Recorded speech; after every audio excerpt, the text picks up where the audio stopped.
بسم اللہ الرحمن الرحیم، السلام علیکم۔ میں حسین اقبال ہوں، آپ میرا یوٹیوب چینل دیکھ رہے ہیں۔ تو جناب، ملکی سیاسی میدان میں اصحاب کی جنگ عروج پر ہے، اور حکومت کو جب یہ لگتا ہے کہ وہ یہ تاثر قائم کرنے میں کامیاب ہو چکے ہیں کہ ہم نے عمران خان کو جھکا لیا، ہم نے عمران خان کو توڑ لیا، اب عمران خان کا لہجہ نرم ہو گیا، اور یہ تاثر قائم کرنے کے لیے حکومت کو سرکاری ٹی وی کا استعمال کرنا پڑتا ہے۔ وزراء ڈیلی کی پریس کانفرنس کرتے ہیں، اور چھٹی والے دن بھی ان کو چھٹی نہیں ملتی کہ جا کے یہ تاثر قائم کریں کہ جناب نہیں، عمران خان ٹوٹ گیا، عمران خان جھک گیا، Imran Khan N R O مانگ رہا ہے، ڈیل مانگ رہا ہے۔ لیکن جب آپ سرکاری ٹی وی کا بھی استعمال کر لیتے ہیں، آپ پرائیویٹ چینلز کا بھی استعمال کر کے یہ بیانیاں بنانے کی کوشش کرتے ہیں کہ جناب ہم نے عمران خان کو توڑ لیا، اب عمران خان کو کوئی ڈیل چاہیے، پھر سہیل وڑائی جیسے جو صحافی ہیں، سینئر صحافی ہیں، ان کا استعمال کر کے جب یہ بیانیاں لوگوں تک پہنچانے کی کوشش کی جاتی ہے کہ عمران خان کا رویہ اب نرم ہے، اور عمران خان کی قبولیت اور مقبولیت اب تب بھی ہوگی جب وہ خاموشی اختیار کر لیں گے۔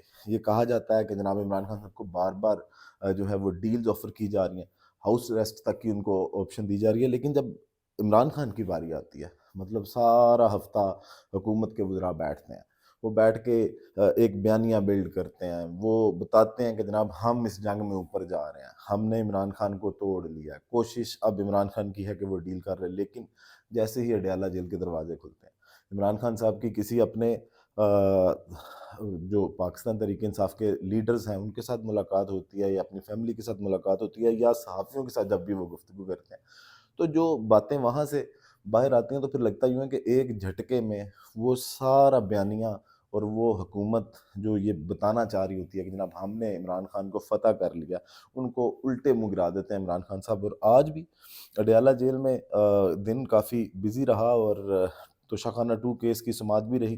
علیمہ خانم نے بھی پہلے عمران خان صاحب کا میسیج دیا، لیکن اس سے کچھ دیر بعد جو آج پاکستان تحریک انصاف کے جو آفیشیل ٹویٹر اکاؤنٹ ہے اس سے بھی، اور عمران خان صاحب کے بھی ایک میسیج آیا قوم کے نام، کے عمران خان صاحب نے اب قوم کے لیے ایک میسیج دیا ہے۔ وہ میسیج، اس میں بہت سخت الفاظ بھی ہیں، اس سے لگتا نہیں ہے کہ یہ جو ثابت کرنے کی کوشش کر رہے تھے نا کہ عمران خان کو توڑ لیا، عمران خان جھک گیا، تو وہ اس میسیج کے بعد کہیں بھی ایسے نہیں لگتا کہ عمران خان کو ابھی بھی کسی ڈیل کی ضرورت ہے، یا انہوں نے کہا ہے کہ مجھے ڈیل چاہیے۔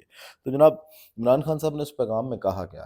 لمبا چوڑا پیغام، اس میں 4 وجوہات بھی بتائی ہیں کہ جناب اس وقت معیشت کی جو بدحالی ہے پاکستان میں وہ کیوں ہے، اس وجوہات کے بارے میں بات کریں گے۔ لیکن شروع عمران خان صاحب نے کیا کہ مجھے اللہ پر پورا یقین ہے کہ 2025 اس قوم کے لیے حقیقی آزادی کا سال ہوگا۔ رجیم چینج کے بعد ملک کی معیشت تباہ ہو کر رہ گئی ہے، کاروبار بند ہو رہے ہیں، اور نیا سرمایہ آنے کی بجائے صنعت کار اپنی انویسٹمنٹ نکال رہے ہیں۔ معاشی ترقی کے لیے سرمایہ کاری کی ضرورت ہوتی ہے۔ معیشت کی اس بدحالی کی 4 بنیادی وجوہات بھی عمران خان صاحب نے بتائی ہیں۔ پھر اس میسیج میں انہوں نے نواز شریف صاحب کو جو ہے وہ کیسے رگڑا ہے، اس پہ بھی بات کریں گے جناب۔ تو پہلی وجہ انہوں نے کیا بتائی ہے کہ ملک میں قانون کی حکمرانی کا خاتمہ جو ہے وہ معیشت کی اس بدحالی کی پہلی وجہ ہے۔ جناب وہ مزید کہتے ہیں کہ ملٹری کورٹ سے سویلینز سیاسی قیدیوں کو سزائیں دلوا کر سپریم کورٹ کے آئینی بینچ نے اپنا منہ کالا کیا ہے۔ ملٹری کورٹس اور آئینی بینچ بنا کر ملک سے رول آف لا کا خاتمہ کر دیا گیا ہے۔ اس سے ہمارا جی ایس پی پلس سٹیٹس بھی خطرے میں پڑ گیا ہے۔ وہ جو یورپی یونین نے اس دن اپنے خدشات کا اظہار کیا کہ آپ نے جناب جو فوجی عدالتوں سے سویلینز کا ٹرائل کیا، یہ آپ نے معاہدے کی خلاف ورزی کی ہے۔ پھر جناب مزید کہا کہ ملٹری کورٹس کی سزاؤں کے بعد پاکستان میں قانون کی حکمرانی کا مکمل طور پر خاتمہ ہو چکا ہے، اور اب بیرونی سرمایہ کاری ایک خواب ہے، کیونکہ جس ملک میں قانون کی حکمرانی کا جنازہ اٹھایا جا چکا ہو وہاں کوئی سرمایہ کاری کرنے کو تیار نہیں ہوتا۔ اب دباؤ کے ذریعے وقتی طور پر دکھاوے کا استحکام تو لا سکتے ہیں، مگر جب تک ملک میں سرمایہ کاری نہیں آتی اور عوام کا حکومت پر اعتماد بحال نہیں ہوتا تو اور بے روزگاری اور معاشی بدحالی کو روکا نہیں جا سکتا۔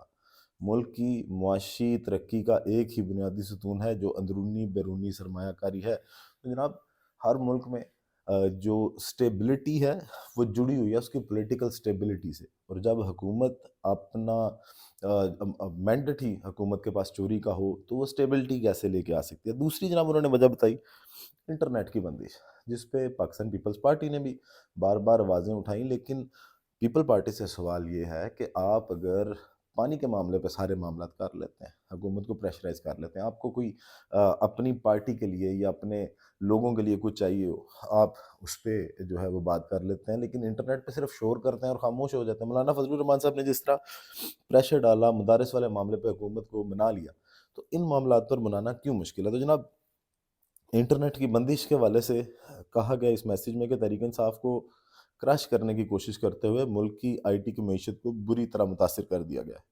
مستقبل آئی ٹی کا ہے، لیکن آزادی اظہار رائے سے خوف زدہ حکومت نے انٹرنیٹ میں خلل پیدا کر دیا ہے. لیکن وہ جو منسٹر آئی ٹی ہیں شیزہ فاطمہ صاحبہ، وہ کہتی ہیں جناب نہیں، ہم نے تو ایسا کچھ بھی نہیں کیا، نیٹ تو ٹھیک چل رہا ہے، بس یہ لوگ بہانہ کر رہے ہیں. لیکن ان کے اپنے لوگ، پیپلز پارٹی، ایون مسلم لیگ نون خود اس چیز کا اعتراف کر چکی ہے کہ انٹرنیٹ کی سپیڈ پاکستان میں ٹھیک نہیں ہے.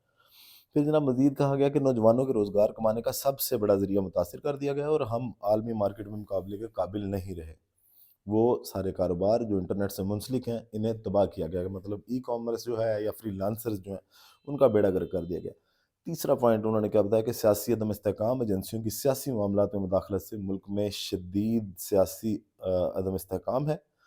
سیاسی استحکام کے بغیر معاشی استحکام کا خواب کبھی شرمندہ تعبیر نہیں ہو سکتا. تو یہ سارا معاملہ، یہ تو اسلام آباد ہائی کورٹ کے 6 ججز کا خط بھی تھا. یہ جج سجاد جو جج محمد عباس جنہوں نے خط لکھا تھا لاہور ہائی کورٹ کے نام بھی کہ جناب مداخلت ہوتی ہے اور ایجنسیاں جو ہیں وہ پریشرائز کرتی ہیں فیصلے لکھوانے کے لیے. تو معاملہ یہ تو بڑی دیر سے چل رہا ہے. فراڈ الیکشن اور جھوٹ فریب پر کھڑے جعلی نظام کے ہوتے ہوئے سیاسی اور معاشی استحکام ناممکن ہے. چوتھا پوائنٹ انہوں نے کیا بتایا جناب، دہشت گردی. خیبر پختونخوا اور بلوچستان میں ایک مرتبہ پھر دہشت گردی ہے، بے پناہ اضافہ ہوا ہے، معیشت کی بحالی ممکن نہیں. میں 20 سال سے کہہ رہا ہوں کہ ملٹری آپریشن مسائل کا حل نہیں ہے. آپ کو دہشت گردی کے مسئلے کو حل کرنے کے لیے دیر پا سیاسی حل نکالنا ہوگا، ورنہ دہشت گردی کا نسور کا جڑ سے خاتمہ ناممکن ہے. پھر جناب وہ جو اس دن پریس کانفرنس کی D G I S P R صاحب نے، اس پہ بھی انہوں نے رسپونڈ کیا اور کہا مجھے افسوس ہے کہ D G I S P R نے اپنی پریس کانفرنس میں دھڑلے سے جھوٹ بولا. کالعدم ٹی ٹی پی کے لوگوں کی دوبارہ آبادکاری کی تجویز خود جنرل باجوہ نے تحریک انصاف دور میں کابینہ کے سامنے پیش کی، جس پر مراد سعید، نور الحق قادری اور قبائلی علاقوں اور مالاکنڈ سے تعلق رکھنے والے اراکین اسمبلی نے اس کی شدید مخالفت کی تھی. ہم نے اس وقت بھی کہا تھا کہ مقامی آبادی کو اعتماد میں لیے بغیر اٹھایا جانے والا کوئی بھی قدم دیر پا نہیں چل سکتا.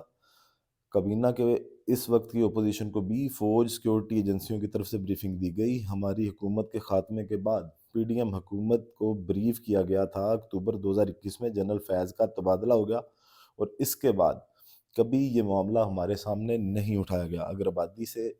اگر آبادکاری سے ہی دہشت گردی میں اضافہ ہوا ہے تو مغربی بارڈر کے پار بمباری جو ہے وہ کیوں کی جا رہی ہے؟ بلوچستان میں دہشت گردی میں مسلسل اضافے کی وجہ سے حالات قابو سے باہر ہیں، اس کا ذمہ دار کون ہے؟ پھر جناب مزید انہوں نے کہا کہ آئی ایس پی آر کو جواب تو ملٹری کورٹس پر بھی دینا چاہیے تھا. کون سا قانون آپ کو جج، جیوری اور خود ہی جلاد بننے کی اجازت دیتا ہے؟ ملٹری کورٹس کے ٹرائل شفافیت پر مبنی نہیں ہوتے. ہمارے 2 مطالبات بالکل، اور یہ جو بات کی گئی ہے نا عمران خان صاحب کی جانب سے کہ اس کے ٹرائل کی شفافیت پہ اعتراض ہوتا ہے، اور جو انٹرنیشنل بھی جتنے بھی ابھی تک ریئیکشن آئے ہیں وہ اس کی شفافیت پہ ہی سوال اٹھا رہے ہیں. ہمارے 2 مطالبات بالکل جائز، فوری عمل درآمد کیے جائیں. 26ویں آئینی ترمیم کو ہم نے اس لیے فوری مطالبات کا حصہ نہیں بنایا کیونکہ وہ طویل کام ہے. حکومت اگر مذاکرات کے حوالے سے سنجیدہ اقدامات نہیں لیتی تو ہمارے ترسیلات زر کے بائیکاٹ کی مہم پورے زور سے جاری رہے گی. پھر جناب نواز شریف صاحب کے بارے میں کیا گیا کہ نواز شریف اب صرف سیاست کا 12واں کھلاڑی ہے.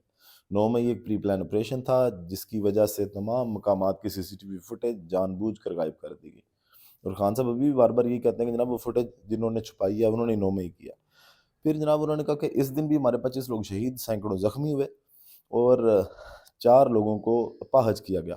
ہم پر ہی ظلم کر کے ہمارے ہی خلاف جھوٹے مقدمے کر دیے گئے اور 10,000 کارکنوں کو جیلوں میں ڈال دیا گیا، جس کے بعد جناب لوگوں پر تحریک انصاف کو چھوڑنے کے لیے دباؤ ڈالا گیا، اور اس کا مقصد صرف اور صرف لندن معاہدے کے تحت تحریک انصاف کو کچلنا تھا۔ تو جناب اب 26 نومبر کو اسلام آباد میں معصوم شہریوں کا قتل عام کیا گیا، اور کئی لوگ ابھی تک لاپتہ ہیں۔ یہ لوگ قبائلی علاقوں سے نہیں ہیں، اسلام آباد سے غائب کیے گئے، اور ہمیں خدشہ ہے کہ انہیں لال مسجد آپریشن کی طرح غائب کیا گیا۔ اس لیے آزاد جوڈیشل کمیشن بہت ضروری ہے۔ تو جناب یہ پورا لمبا چوڑا میسج، ایک ایک چیز کو انہوں نے ایڈریس کیا۔ اب حکومت یہ تاثر دینا چاہتی ہے کہ خان صاحب جو ہیں وہ ڈیل مانگ رہے ہیں، لیکن یہ پورا اگر میسج دیکھیں تو اس میں کہیں پہ بھی عمران خان صاحب نے یہ نہیں کہا کہ مجھے کسی ڈیل کی ضرورت ہے۔ ویڈیو کا اختتام کرتے ہیں جناب اسی دعا کے ساتھ کہ اللہ تعالیٰ پاکستان پر اپنی رحمت نازل کرے۔ پاکستان زندہ باد۔